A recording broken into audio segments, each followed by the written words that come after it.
Let's kick things off with a quick thought experiment. Picture this. What if almost 3/4 of all the fossil fuels beneath the Earth were extracted from one single, shallow patch of dirt right next to just one city?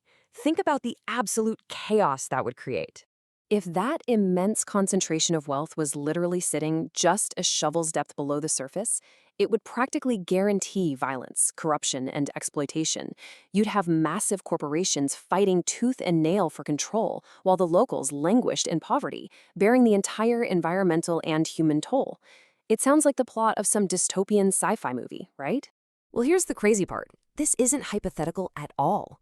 In 2021, a staggering 72% of the global supply of cobalt, which, by the way, is the exact mineral powering the smartphone or laptop you're using to watch this right now, was mined in just one single country, the Democratic Republic of the Congo.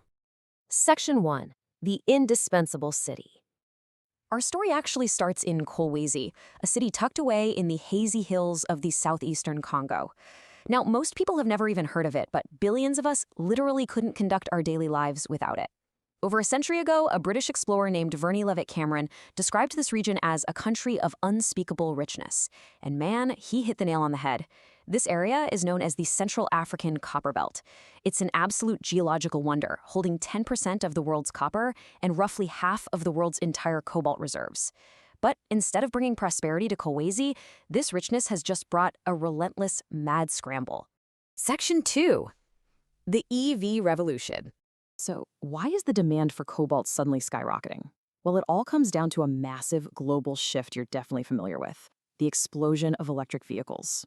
Just to put this in perspective, back in 2010, there were only about 17,000 EVs on the road globally. Fast forward to 2021, and that number blasted up to 16 million. And if we're going to hit our climate targets by 2030, we need a global stock of 230 million EVs. This transition is pushing cobalt demand to a forecasted 500% increase by 2050. And that's simply because a single EV battery needs up to 10 kilograms of refined cobalt. That is 1,000 times more than what's inside a standard smartphone. This rapid EV rollout is moving at breakneck speed because the actual cost to produce these batteries is plummeting. Prices dropped from $1,200 per kilowatt hour in 2010 to just $132 in 2021.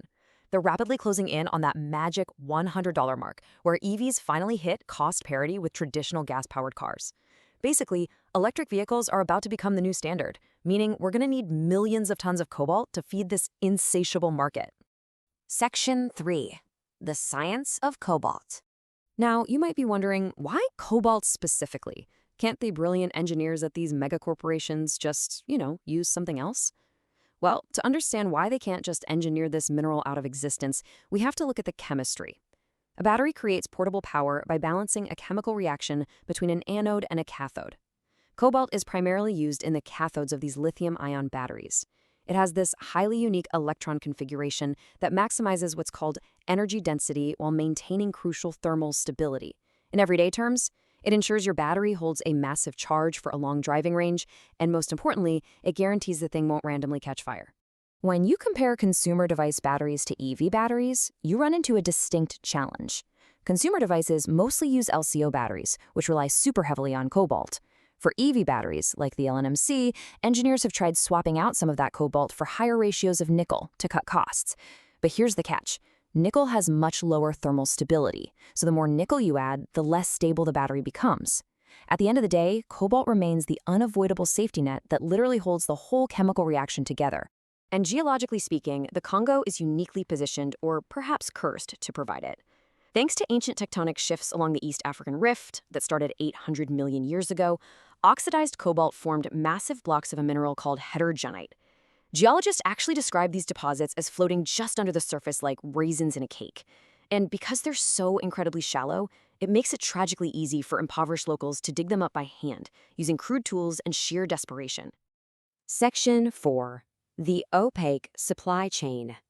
This unique, shallow geology creates a highly complex, incredibly shadowy network.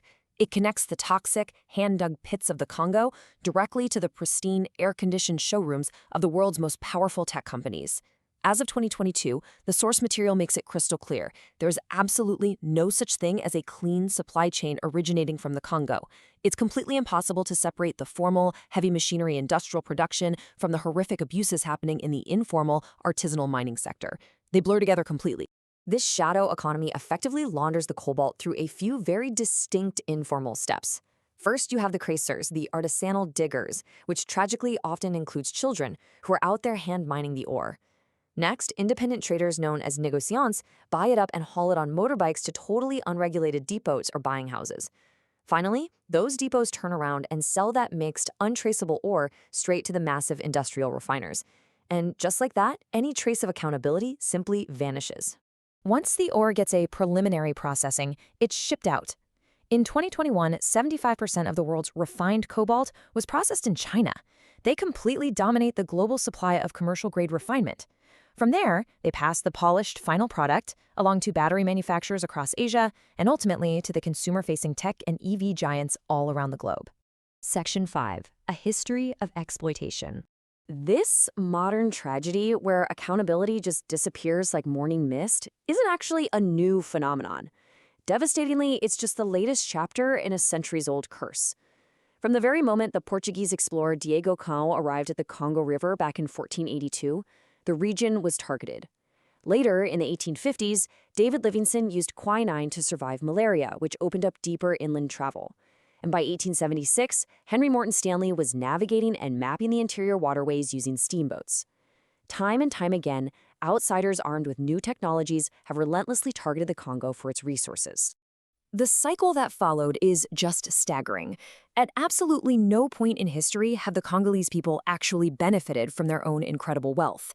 Instead, practically every new global invention sparks a fresh wave of exploitation. In the 1880s, it was ivory for piano keys. In the 1890s, rubber for bicycles and car tires. In 1945, uranium for nuclear bombs. In the 2000s, tantalum for microprocessors.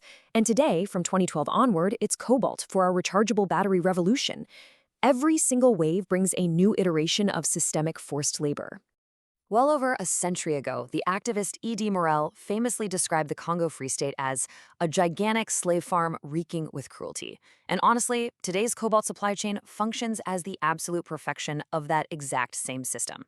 It works by entirely nullifying labor costs through the degradation of Africans at the absolute bottom of the economic chain. All the while, the corporations higher up shield themselves behind intentionally opaque supply networks and hypocritical PR statements about human rights. So as we wrap up this explainer, I want to leave you with one final, very real thought. The next time you plug in your smartphone or watch a brand new electric vehicle glide silently down your street, take a second to ask yourself, can we honestly claim to be building a cleaner, greener, and more sustainable future when its very foundation is rooted in such an enormous and atrocious lie? Thanks for joining me today, and keep asking the hard questions.